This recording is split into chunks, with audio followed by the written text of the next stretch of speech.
মাননীয় স্পিকার,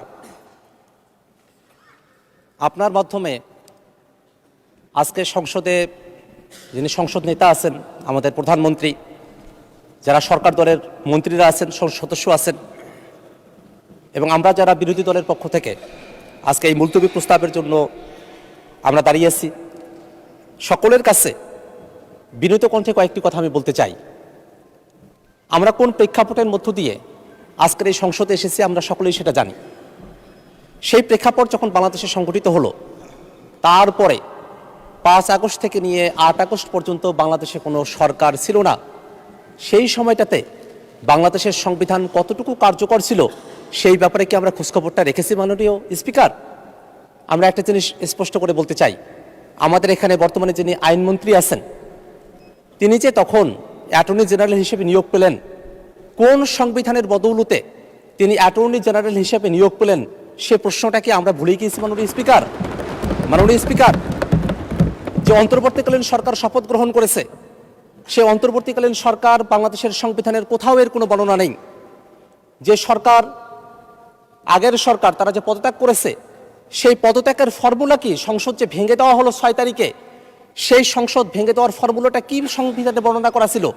তার কোনো কিছুই সেই সময়টাতে মাননীয় স্পিকার সংবিধান অনুযায়ী হয় নাই। কারণ সেই সময়টাতে 24-এর অভ্যুত্থানের মধ্য দিয়ে হাজারো মানুষের জীবনের মধ্য দিয়ে নতুন এক বাংলাদেশের প্রত্যয়ে জনগণের অভিপ্রায় ব্যক্ত হয়েছিল মাননীয় স্পিকার। এবং সেই সময়টাতেই যে অন্তর্বর্তীকালীন সরকার গঠিত হয়, তাদের হাতে একটা গুরুত্বপূর্ণ দায়িত্ব ছিল বাংলাদেশের এই রাষ্ট্র কাঠামোটাকে সংস্কার করা। বাংলাদেশের রাষ্ট্র কাঠামোকে সংস্কার করার যে প্রয়োজনীয়তা, আমরা এটা অতীতে দেখেছি। এই রাষ্ট্র কাঠামোকে বারংবার এটা ফেসিবাদের জাতা করে সেটাকে পিষ্ট করা হয়েছিল। সেই লক্ষ্যে অন্তর্বর্তীকালীন সরকারের সময়টাতে ঐক্যমত্য কমিশন গঠিত হয় মাননীয় স্পিকার। সেই ঐক্যমত্য কমিশনে আমরা 30টির অধিক রাজনৈতিক দল এবং জোট, আমরা দিনের পর দিন, সপ্তাহের পর সপ্তাহ সেখানে আমরা আলোচনা করেছিলাম মাননীয় স্পিকার। সেই আলোচনার এক প্রান্তে গিয়ে যখন জুলাই সনদ বাস্তবায়নের প্রসঙ্গ আসে, সেটা নিয়ে আমরা কয়েক দফায় আলোচনা করেছি। সেই আলোচনায় আজকের স্বরাষ্ট্রমন্ত্রী সালাউদ্দিন সাহেব সেখানে উপস্থিত ছিলেন, জোনায়েদ সাকিব ভাই সেখানে উপস্থিত ছিলেন, সেখানে নুরুল হক নূর ভাই উপস্থিত ছিলেন, শাহাদাত হোসেন সেলিম সেখানে উপস্থিত ছিলেন। এতগুলো মানুষ সরকারি দলের বেঞ্চে তারা বসে আছেন, তারা ঐক্যমত্য কমিশনে উপস্থিত হয়েছিলেন। ঐক্যমত্য কমিশনে জুলাই সনদ বাস্তবায়নের ব্যাপারে সকলের মধ্যে আলোচনা হয়েছিল। সেই আলোচনার প্রসঙ্গ তারা সংসদে এসে কিভাবে ভুলে গেলেন, সেটা আমি তাদের কাছে জানতে চাই মাননীয় স্পিকার। 5ই অক্টোবর আজকের স্বরাষ্ট্রমন্ত্রী সালাউদ্দিন আহমেদ সেই সময়টাতে তিনি বলেছিলেন, গণভোট, জনগণের তরফ থেকে যে রায় আসবে সেই রায় সংসদের প্রত্যেকজন সদস্যকে মানতে হবে। তিনি তার কথার উপরে এখন অটল কেন নাই, সেটা আমরা তাদের কাছ থেকে জানতে চাই মাননীয় স্পিকার। আমরা এই কথাটাও জানতে চাই, মাননীয় আইনমন্ত্রী তিনি সে সময়টাতে এই সংবিধান সংস্কারের জন্য যে আদেশ, সেটাকে বাস্তবায়নের জন্য যে এক্সপার্ট প্যানেল গঠন করা হয়েছিল, সেই এক্সপার্ট প্যানেলের তিনিও একজন মেম্বার ছিলেন, তিনিও পরামর্শ দিয়েছিলেন সেই এক্সপার্ট প্যানেলে কেমন পদ্ধতিতে জুলাই সনদকে বাস্তবায়ন করা হবে। আজকে অ্যাটর্নি জেনারেলের পদ থেকে তিনি যখন আইনমন্ত্রী হয়েছেন, তখনই এসে তিনি তার পজিশনটাকে পরিবর্তন করে এখন তিনি সবকিছু বেমালুম ভুলে গিয়েছেন। আজকে তারা এসে হবস, লক আর রুশো পড়ার কথা বলছেন। আমার তো মনে হয় হবস, লক আর রুশো পড়ার মধ্য দিয়ে তারা অতীতে যে নৈতিকতার পাঠ, সেই নৈতিকতার পাঠটা তারা ভুলে গিয়েছেন।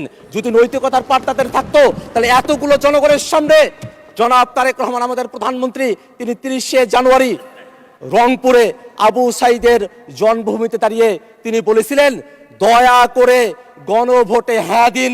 দয়া করে গণভোটে হ্যাঁ দেওয়ার কথা বলে তারা এখন এসে গণভোটের রায় মানতে কেন চান না, সেই প্রশ্নটা আমরা মাননীয় প্রধানমন্ত্রীর কাছে করতে চাই। আমরা আরো স্পষ্ট করে আপনার মাধ্যমে জানতে চাই, যে আদেশ জারি করা হয়েছে সে আদেশটা নাকি আইন নয়, এমন ধরনের বক্তব্য এখানে উপস্থাপন করা হয়। অথচ বাংলাদেশ সংবিধানের 152 নম্বর আর্টিকেলের মধ্যে একটা আদেশও যে আইন হতে পারে, সেই ব্যাপারে সেখানে স্পষ্ট নির্দেশনা দেওয়া আছে। মাননীয় স্পিকার, তারা বলছেন আদেশ তো আইন নয়, অসাংবিধানিক। এটা ধৃষ্টতাপূর্ণ বক্তব্য।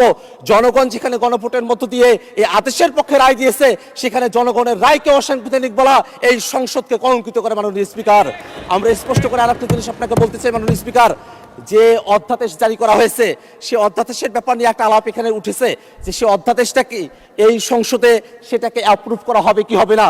সেই অধ্যাদেশ এই সংসদে অ্যাপ্রুভ করা হোক আর না হোক, ফ্যাক্টাম ভ্যালেট অনুযায়ী, সেই অধ্যাদেশ অনুযায়ী যে গণভোট হয়েছে, সেই গণভোট যে বৈধ, সেই গণভোটকে অবৈধ বলার কোনো সুযোগ নেই মাননীয় স্পিকার। আমরা আর একটা কথা বলতে চাই মাননীয় স্পিকার, যে অধ্যাদেশের কথা আপনারা বলছেন, অধ্যাদেশগুলো এই সংসদ উত্থাপন করা হয়েছে, সেই অধ্যাদেশের মধ্যেই জুলাই সনদ বাস্তবায়নের যে আদেশ, সেই আদেশটাকে রেফার করা হয়েছে। আপনারা অধ্যাদেশটাকে এখানে রেফার করবেন, আবার অধ্যাদেশের মধ্যে যে আদেশের কথা বলা হয়েছে সেটাকে আপনারা বেমালুম চেপে যাবেন। এই ধরনের দ্বিচারিতা বাংলাদেশের সংসদে যদি আপনারা করেন, জনগণ আপনাদেরকে ছাড় দেবে না মাননীয় স্পিকার। মাননীয় স্পিকার, আর একটা কথা আমি বলতে চাই, যে আদেশের ব্যাপারটা নিয়ে বলা হয়, সেই আদেশ যেই 13 নভেম্বরে জারি করা হলো, সেই দিন সালাউদ্দিন সাহেব, তিনি আমাদের স্বরাষ্ট্রমন্ত্রী বর্তমানে, সেই দিন তিনি ব্যক্তিগতভাবে আদেশের ব্যাপারে তার আপত্তির কথা জানিয়েছিলেন। কিন্তু সেই দিন রাতের বেলা বিএনপির স্থায়ী কমিটির সদস্যরা মিটিং করে জনাব মির্জা ফখরুল ইসলাম আলমগীর তার নেতৃত্বে যে সংবাদ সম্মেলন করা হয়েছিল, সেই সংবাদ সম্মেলনে আদেশ জারির দিনে বিএনপি দলীয় সিদ্ধান্ত নিয়ে তৎকালে প্রধান উপদেষ্টাকে ধন্যবাদ জানিয়েছিল। সেটা কোন স্বার্থে সেদিন ধন্যবাদ জানিয়েছিল, আমরা সে বিষয়টা তাদের কাছ থেকে জানতে চাই মাননীয় স্পিকার। আমি আপনার কাছে আর একটা বিষয় একটু খোলাসা করে বলতে চাই, জুলাই সনদের মধ্যে দিয়ে আমরা কি চেয়েছি? আমরা চেয়েছি এমন একটা বাংলাদেশ, যেই বাংলাদেশে আগের মতো করে সরকারি সাংবিধানিক প্রতিষ্ঠানগুলোতে নিয়োগ হবে না। আপনারা যদি নতুন বাংলাদেশের কথা বলেন, আপনারা কি আবার আগের মতো করে নুরুল হুদার মতো একজনকে আপনারা কি নির্বাচন কমিশনার বানাতে চান, নাকি আপনারা সেই 2001 থেকে 6-এর মতো আপনাদের মতো করে সংবিধান সংশোধন করে KM হাসানের মতো একজনকে আপনারা যখন তত্ত্বাবধায়ক সরকারের প্রধান করতে চেয়েছিলেন, তারপরে 17টা বছর বাংলাদেশকে যে সাফার করতে হয়েছিল, সেই ইতিহাসগুলো যে আপনারা ভুলে গিয়েছেন, সেটা আমাদের কাছে বড়ই দুঃখ লাগে মাননীয় স্পিকার। আমরা একটা কথা বারংবার আপনাদের কাছে বলি, 90-এর পরে 3 জোটের রূপরেখা আপনারা সহজে মানতে চান নাই, কিন্তু জনগণ যখন রাজপথে নেমে এসেছিল, আপনারা কিন্তু তখন মানতে বাধ্য হয়েছিলেন। আমরা জানি নির্বাচনের আগে আপনারা যখন জনগণের কাছে গিয়েছিলেন, আপনারা গণভোটের কথা বলতে বাধ্য হয়েছিলেন। আপনারা এই কারণেই বাধ্য হয়েছিলেন, নতুবা জনগণ সেই সময়টাতে যে সিদ্ধান্ত নিত, সেই সিদ্ধান্ত আপনাদের ফেভারে নাও যেতে পারতো। সেই জনগণকে তারা আজকে জুলাই সনদ পরিস্থিতি কি পড়ে নাই, সেই ব্যাখ্যা বিশ্লেষণ করার কথা বলা হয়। যেই জনগণ জুলাই সনদে ভোট দিয়েছে, ওই জনগণ তো সরকার নির্বাচনের জন্য ভোট দিয়েছে।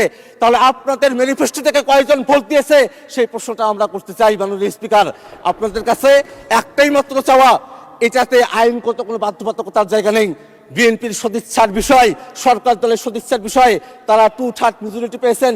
তারা যদি আজকে সদিচ্ছা প্রকাশ করেন যে জুলাই সনদ বাস্তবায়ন আদেশ, গণভোটকে তারা মেনে নেবেন, এটা নিয়ে আর কোনো প্রশ্ন কোথাও উঠবে না। আমরা তাদের কাছে সেই আহ্বানটাই